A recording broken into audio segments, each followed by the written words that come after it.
We're going to review scale drawings and maps, and we talked about this when we talked about proportions. So if we're given a map, and let's say we're looking for the distance, the actual distance between Washington, D.C. and New York City, and we're told that the scale of this particular map is that 1/2 inch is equal to 5 miles. Now, you're always going to be given the scale, and you'll have to do one of two things. You'll either be given the distance on the map, and you can use that, or you'll have to actually measure the distance. But in this case, let's say that this distance on our map, if we were to measure it, was 11 inches. So now I can set up a proportion to solve for the actual distance, and I have all the information that I need to do that. So remember, a proportion, we're looking at two ratios, and in this case, two fractions. So I'm going to set up my two fraction bars with my equal sign. And my first fraction of my proportion is going to be my scale. So I've got this 1/4 inch is equal to 5 miles.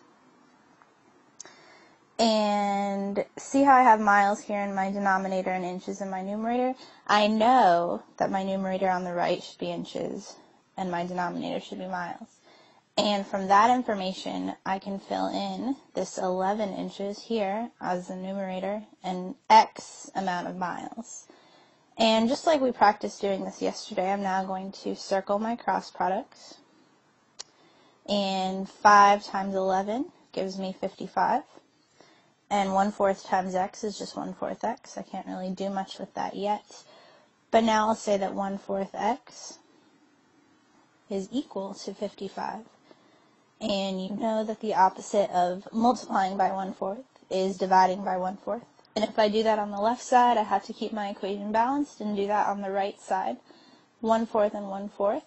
When I divide those, I get 1, and 1x is the same as just x. And so in this case, 55 divided by 1/4 is just like saying 55 times 4. And 55 times 4 gives me 220. And this is miles, which means that it's 220 miles actually between Washington, D.C. and New York City.